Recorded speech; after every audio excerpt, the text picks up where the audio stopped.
Everybody, welcome back to the Clear to Close podcast. My name is Carson Jones with Team Honey at Realty One Group Goldmark, and today I am here with a special guest. This is Colton Hill with 360 Home Inspections here in St. George and all of Southern Utah. Welcome, Colton. Thanks for coming by. Thanks for having me. Appreciate it. Of course. So today we just want to kind of give our viewers and listeners a little bit of an idea of exactly why to get home inspections, what goes into it, what are the do's and don'ts of home inspections. And so Colton is somebody that I've used a lot in the past for most of my buyers' home inspections, and I recommend Colton a lot. And so I thought Colton would be a perfect guy to kind of come give you guys a little bit more knowledge on why you should get a home inspection, and then what's the reason to even worry about a home inspection. Some people might feel like, oh, there's no reason to even get it. I can look at it myself. And then all of a sudden 2 years down the line, they realize, wow, there's a lot wrong with this place that maybe I should have known about beforehand. So yeah, absolutely. So tell us a little bit about kind of what you do and what you've seen in the past of people who maybe decide not to get a home inspection and then realize later on that they probably should be. Yeah, so we'll go through the house top to bottom, inside and out. And what's good with that is just with the tools, the experience, and the different things that we have, we can look, from the roof down, attic, foundation, all those types of things. There's a lot of things when you go through and look at a house when you're purchasing. You're looking at layouts and different things like that are going to work for what you have planned for your family. Yeah. We're going in looking at something completely different. We're going to try to look at the guts of the home. And the workings of the home and make sure that systems are running, give ages of systems and things like that. And what we found is when we do those inspections, the $300 to $400 for an average inspection is a pretty small fee compared to a lot of things that we can find. And game planning for, what do we want to fix? What do we want to get repaired now? What can we kind of, put down the line and plan for? And then also just kind of knowing, age of furnaces, water heaters, all that type of stuff that a lot of people otherwise wouldn't understand until it breaks or goes bad, which is typically going to end up costing more. And a lot of times if that's unexpected and unplanned, it can cause some problems and be scary for people. It's the biggest investment most people are going to make in their life. And so I think it's a small fee to have another set of eyes that are looking at something a little bit different to kind of get. And how much do home inspections normally cost right now? So right now, we would average between about $275 for a townhome condo type of situation up to $350 to $400. It's just going to base off square footage. Yeah. Is what it's going to be. And you have options if somebody has a swimming pool that they want to have looked at. You can have somebody come over and look at that as well. Yep, absolutely. So the base cost that we usually will quote first is for the home inspection itself with the report. That's going to be the inspection. It's going to also include your infrared or thermal imaging, which is going to look for any types of leaks or insulation concerns behind the walls or in the ceiling, stuff like that again, otherwise you might not be able to see with the naked eye, which is another reason why it's really good to have that inspection. That's always been kind of one of my biggest things when I get these inspections for people, because they get the images back on the report of things that they can't see, right? You can't see it, and you get these big infrared cameras that go in there, and you can see if there's been water damage or whatever's going on inside the walls there. Yeah. Which is a very underrated factor, which even on a brand new home, you could find some pretty serious stuff on. Yeah, and that camera's been really useful for us, and we actually when I first started, I've done it about 10 years now, and we weren't even using those unless it was an added fee and an added service. And what I found with it is there's no reason to have that as an added fee. That should always be done on part of it. House. Yeah. Moisture meters, infrared cameras, stuff like that should be part of that basic inspection. And then back to what you were asking about the pools and the spas and things like that. Everything can be a package deal, and we can add things on as we go. So we can have the pool and the spa inspected, and it actually goes straight into the same inspection report. So it's all one clean report. Okay. But the reason why we like to do that separately is I actually have a different pool company come out and do the pool or spa inspection. The reason why is just they specialize in that every day. Yeah. That's all they do. So you're gonna get the best service, the best inspection from them. And that's a good idea, because there's a lot of inspectors that don't really know a whole lot about the pool side of things, but they'll just do it just so they can make the extra money. So I like that you find somebody who's a professional specifically for that to do it for you. Correct. Yeah. So we just want to get the best experience and stuff that we can out there to get those things done. Awesome. And then as far as we can always do like a radon test. You can do, we can do some mold testing, microbial stuff. Is radon a pretty big thing in southern Utah? So we haven't found it a whole lot because we have a lot of the slab on grades. We have a lot Yeah. of the basement walkouts. We don't really have very many true traditional basements. That's generally where we'll usually get a Yeah. higher reading. Yeah. I was getting a lot of them, up through the Wasatch Front and stuff like that. Utah County, Salt Lake County up. And but we're talk not to me a getting little bit lot. about that. I mean, is it so? It's a big cancer concern now if you find high levels of It radon. can be, yeah, and Okay. obviously it's going to depend on the person, immune systems, and things like that. But that's what it's looking for. It's a gas, Yeah. obviously that's found in there. And one thing that can scare people with radon is they get the radon test with the inspection, say it comes back high. It's actually a pretty simple and easy fix to put those mitigation systems in. Right. And all that's going to do is it's going to create airflow, and that's going to keep our radon levels down. Yeah. Yeah. So it's actually a pretty easy repair or something to plan for if we get one back that's high. It's really But it's invisible, so it's one of those things where you Correct. have tests for it. You can't just assume it's not there. correct. Yeah. And there's quick kits that you can buy at Home Depot or Lowe's. They're not going to be near as detailed as the test that we're going to go run through. The test that we use personally has to get recalibrated every 6 months. Okay. So it's highly detailed. It's going to give an hourly reading and then an average over the 48-hour window. So we typically like to test that for at least 48 hours and then come back and pick that monitor up. Yeah, makes sense. So in St. George, I mean, do you go up to Cedar City as well? Yep. So Okay. right now we're covering just Iron County and Washington County. Awesome. I will go, different places here and there, but that's Yeah. 95% of what we're doing. And would you say most of it is not new construction, or you do a little bit of both? Little bit of everything is what And- we're doing. And I get a lot of questions from people buying like a new construction that was just built in the past, 6 months, or maybe it's a brand new that they're just moving into off their builder. And people say, oh, well, I don't need to get an inspection. Kind of explain to us why, even on those new construction homes, it's still very important to get an inspection. Yeah, so I would recommend it on the new constructions for sure. A lot of them are getting built pretty quickly, or they're spec homes that are, the same subcontractors coming through and just kind of building those quick. There's been quite a few things that we have found that we can get repaired before they move in, which helps a lot because Yeah. once they get moved in, it's usually harder to get them back out to do some of those repairs. Right. Some of the stuff we found, like insulation's been missing in one when we pop up in the attic, so we obviously somebody forgot to get the insulation in. I've seen the dishwasher ran with like cold water or toilets ran with hot water. And so just things that are getting, just plumbed the wrong way. Yeah. Different Yeah. stuff like that has been some of the stuff that we can usually catch. Okay. And then also a lot of times just getting the water heater lit for the first time and getting the furnace. And Yeah. sometimes when you first turn that furnace on, for example, you're going to get that smell that kind of comes through. And that starts to scare people. So we For can just, sure. I we mean, can come run you're everything. wondering, you're like, what's happening? Did they set it up wrong? If the gas isn't running right. So I know at my house, our new construction, we had our stove was kind of whistling at us for the first little while, and we were trying to figure out what was going on. And eventually, they came over and realized it was some regulator with the gas coming into the house. But it's a scary thing, especially when it's a new construction. You feel like, oh, I should be getting a perfect house, but that's just not usually the case. Correct. There's always going to be something here and there.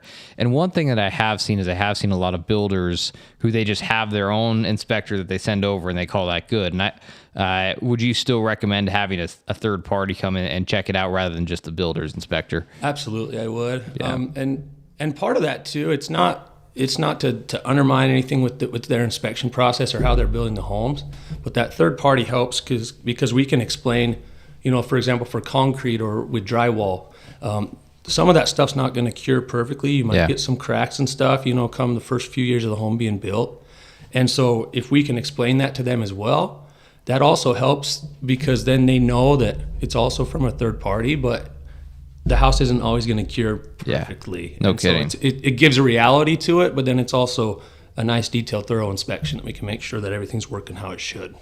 So there's two big things in southern Utah that we run into all the time. I mean, number one is cracked roof tiles. It seems like almost every house has a cracked roof tile or two on there. Even the new ones. Even the newer ones are having those. So what I see that a lot where people freak out when they see a cracked roof tile. Is that just mean, okay, we've got water leaking through right away, or what does that usually mean if you see that on the report? Yeah, so your roof tiles, if you have a few that have some cracked or started to slide down a little, I mean that's probably 9 out of 10 houses, if not more, that Yeah. we see that on. they have a membrane that they're actually going to lay down and then put the tile over the top. And the tile helps actually protect some of that membrane as well. Okay. So your tile is not the only thing that's bulletproof and waterproof in that house. But we still want to make sure that we're going back and getting those checked. And it should honestly be checked every couple of years. Yeah. Because you're going to get a few. I mean, even when I hang my Christmas lights up, I'll find a couple on my house here and there. Right. And it just happens. And the tile roofs, they're really nice because they're going to last a lot longer than your shingles or your asphalt fiberglass roof. Yeah. But they're known to slide and to crack. Yeah. So it's just kind of a normal maintenance thing. Not too hard to replace these things. Not hard at all. Some people, you'll have them, they'll just slide them back in and get them sealed. Yeah. And then some people will actually just, slide those out and replace them with a new one.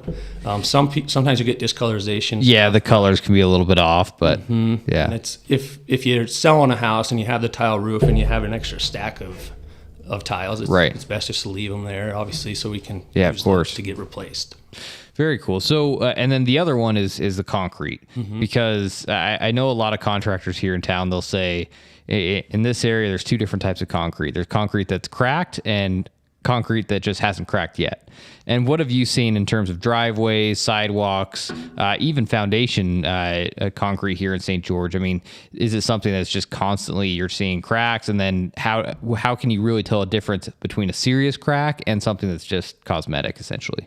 Yeah, so it hasn't been a real big thing as far as seeing many cracks that were, serious, that were real concerning. Yeah. A lot of times if you see like the elevations changing, like it's like a trip hazard, basically, we know that, we've got some more movement than we should. Right. If we're not seeing enough expansion joints being cut, then you're going to get a lot of cracking through that area as well.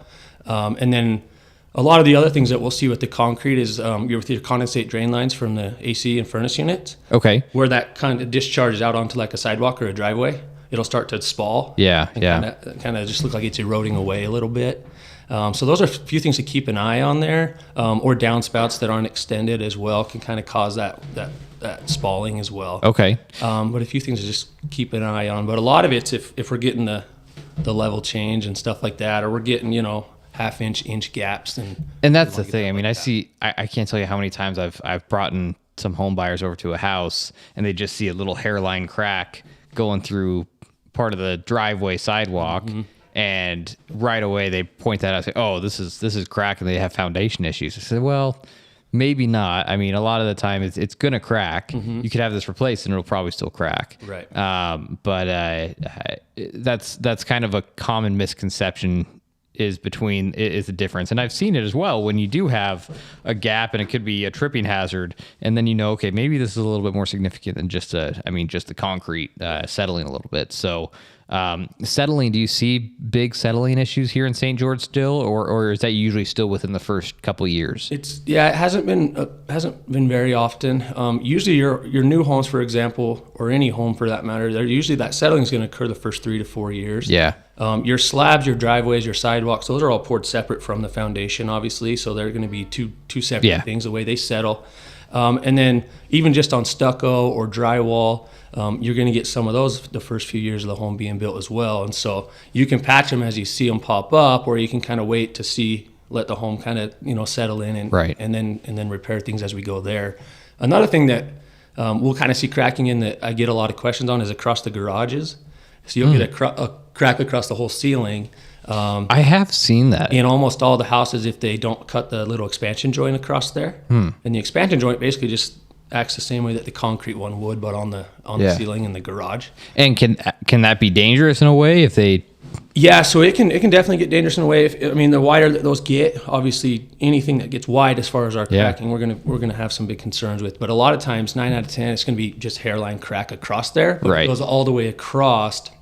And sometimes that can bring up concerns. For sure. I mean, especially the longer that crack gets, the more, especially what I see is you get the 22-year-old girl who, her and her boyfriend are going out to buy their first house, and dad is the home inspector. Dad is always the home inspector. He goes in and those tiny little things, those are the things that are going to freak him out and to say, no, we're not buying this house because of A, B, and C. But that's actually one of the things I really like about how you've always done your home inspections is you don't just say, this is bad, this is horrible, you can't buy the house now, and just completely freak out the buyers, but you tell them how it is. You give them a chart of, this is something that you're going to need to watch out for and maybe do some maintenance in the future. This is something that probably should be looked at here pretty soon. And then this is something that needs to be fixed right away. Right. And is that something that you've always found it helpful in terms of just giving people a little bit more of a breakdown of exactly how bad the issue might be? It is, and so I've kind of broken everything down by like a safety issue first. Obviously, that needs to get done now, right? And then age, normal maintenance or replaced is coming up. So that would be,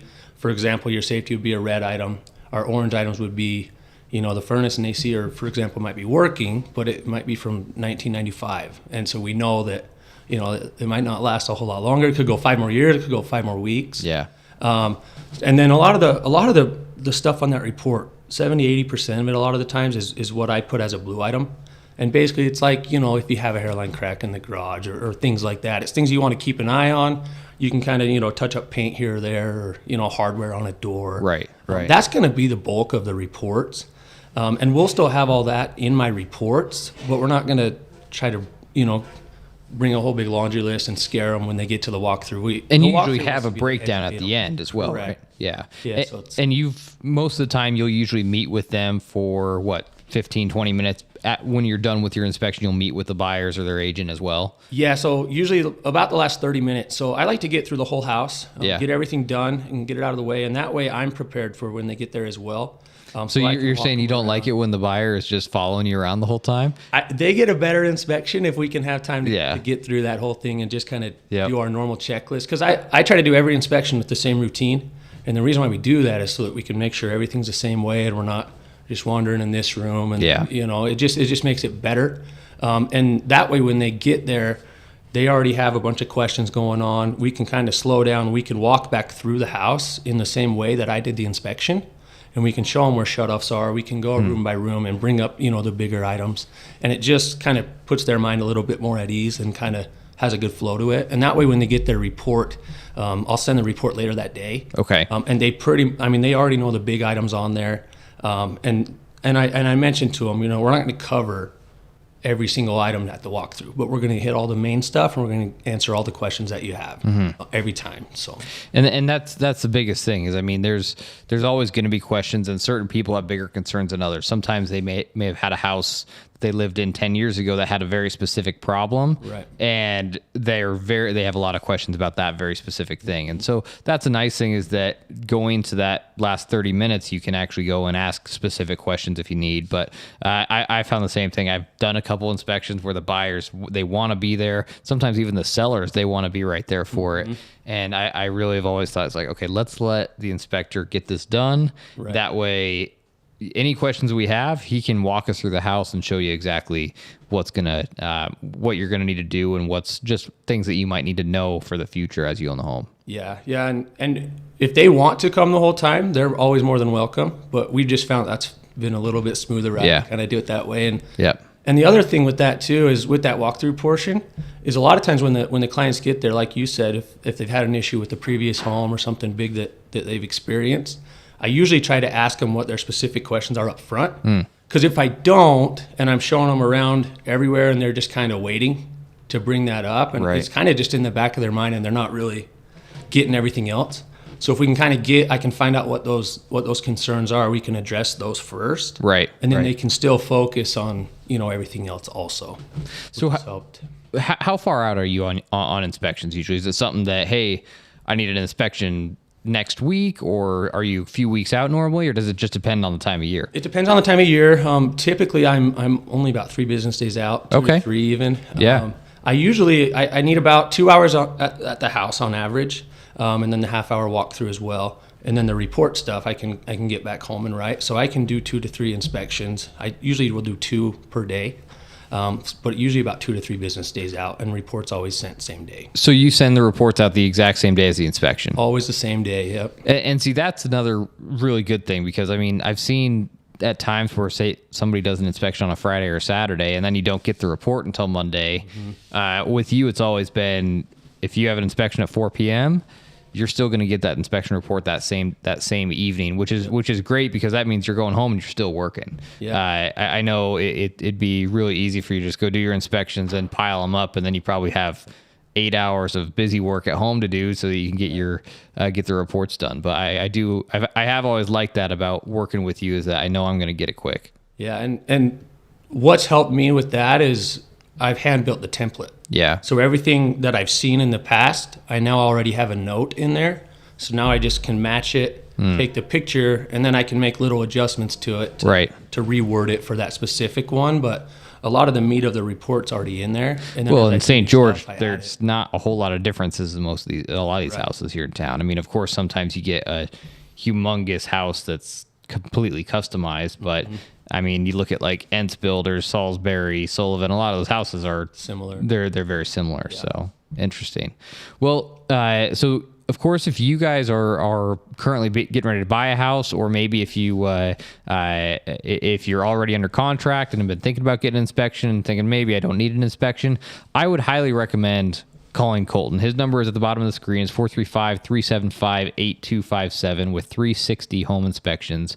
And you said you've been doing this about 10 years? Yep, I started in February of 2013. So, Okay. And I just barely hit 3,900 inspections. 3,900 Yep. inspections. So been going strong. That's a lot of home inspections. How many a day are you usually averaging?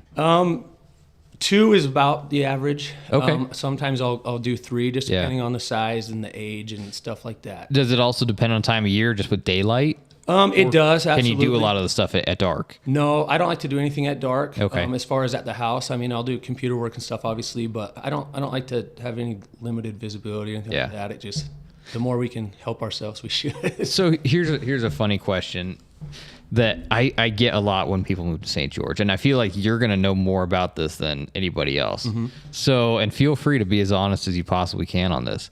But I get a lot of people who they come here and they're terrified of the snakes and spiders. And I tell them, I say, hey, I've played probably thousands of rounds of golf out here and seen I mean, literally no rattlesnakes whatsoever on the golf courses, which is where they're going to live. Right. I mean, you see a couple little blow snakes or whatever, and of course we're going to get some spiders here and there. But how bad is it? Because you're the one who's getting up in the crawl spaces and going up and in the attics, underneath the houses. I mean, do you ever really see snakes around residential areas, or the spiders? How bad is it?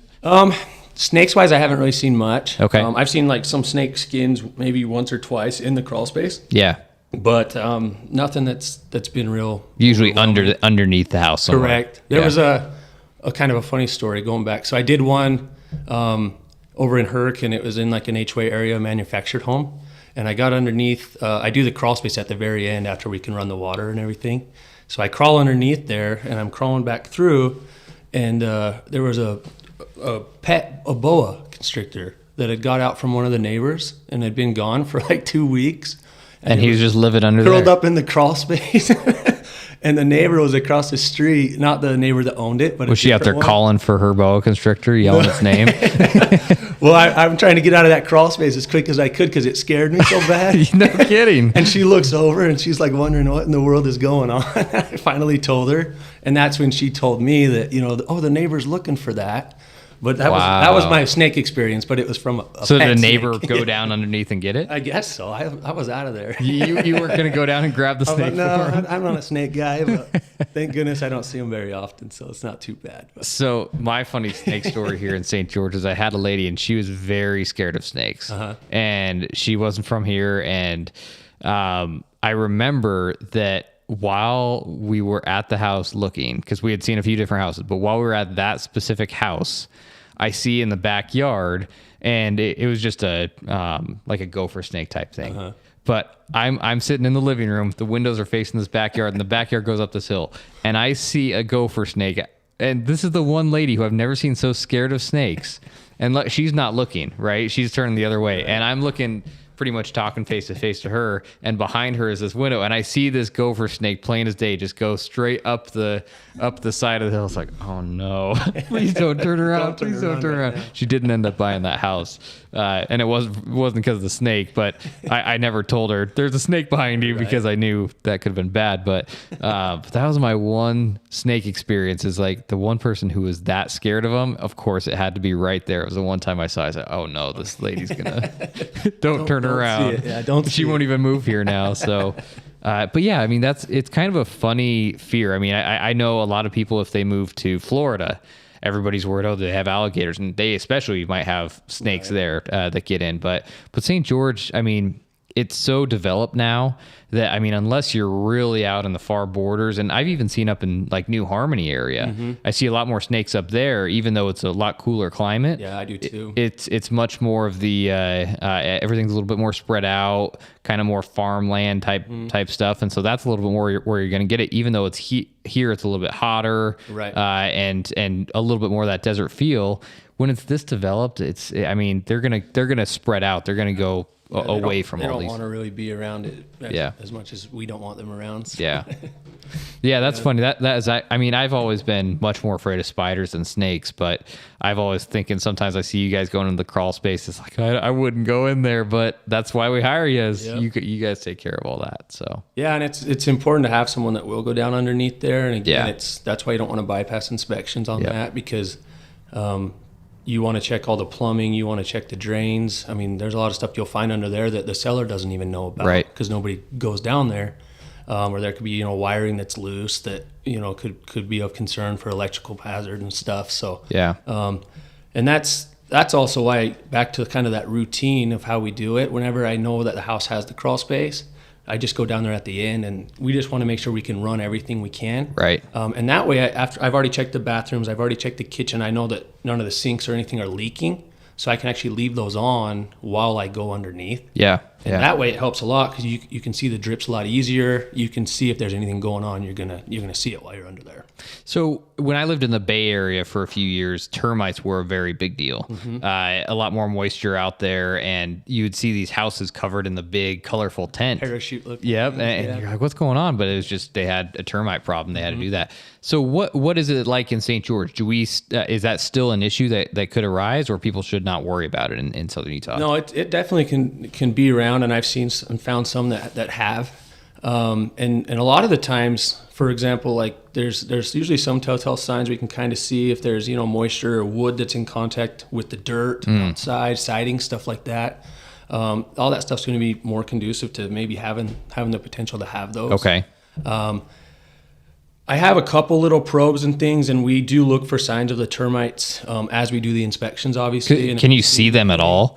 Not very often, and a lot of times those pest control companies, they've got more tools, they've got more specialty items for that, and a lot of times I'll have clients that will just have someone come out and just do a separate pest inspection, look at termites, and they're usually only there 20-30 minutes, but they, like I said, we can just get more detailed, right? And if that's something that clients want on top of what I look for, that's another thing that we can add and we can take care of, so it can still be like a one-stop shop. They don't have to call so-and-so for the sewer scope, and so-and-so for the pool inspection, and so-and-so for the termites and stuff. We can take care of it all. If you open up a kitchen cabinet and you just see, okay, this place is infested with some type of insect or whatever it's going to be, will you right away, you'll just do your own report right there, or will you also recommend, hey, I would also have a pest inspector come over and check this out as well? Yeah, that's a good question. So I'm going to note that in the report for them, and then when they get to the walkthrough, we'll obviously look at it inside, and I will recommend having a pest control company come out, right? Because they're going to have that treated anyway.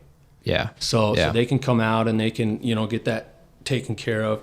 And for example, like with the termites, sometimes you can see like the tracks on the wall, or just little subtle things, or kind of just almost looks like dust, like debris, kind of along baseboards and stuff. So there's a few things you can still see, and then if you start pushing kind of on those areas, sometimes it's a little soft.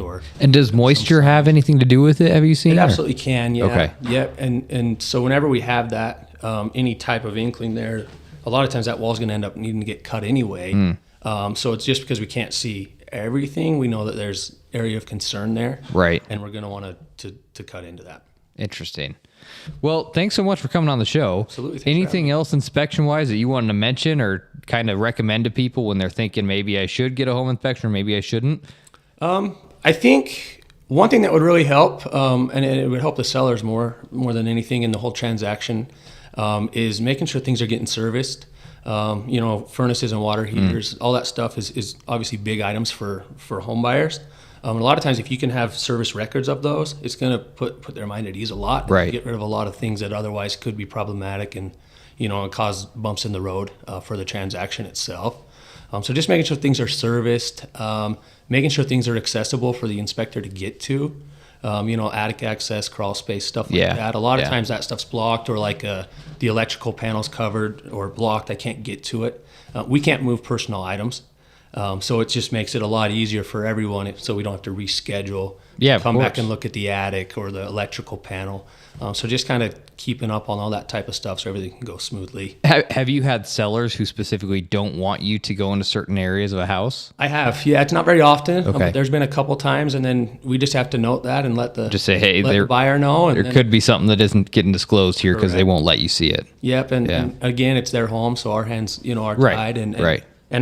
We're only going to evaluate and touch and work with the components of the home. Yeah. So we're not going to be moving stuff, having it potentially break or, get damaged or go missing or something like that. It's just not worth it. And so with our insurance and everything, we just can't do it. And so if that happens, obviously we do reschedule, go back. We don't charge the buyer any extra because it's not their fault either. Right. But just getting things cleared up before just helps the whole process. Yeah, absolutely. So, well, wonderful. Again, you guys can call Colton at 435-375-8257. His number is at the bottom of the screen, and he is with 360 Home Inspections. You're the owner of 360 Home Inspections as well, right? Yep, correct. We're just a family company, so my wife and I just run it and keep things going. And do you have other inspectors within the company yet, or now you're doing everything? And I'm not sure that I want to. I kind of want to keep it smaller. I want to keep it personal with the clients and realtors and stuff that I've had the chance to work with. And see, I like that because you know who's doing the inspection. Right. I've seen a lot of times where it's a company and they have 6-7 different home inspectors, and okay,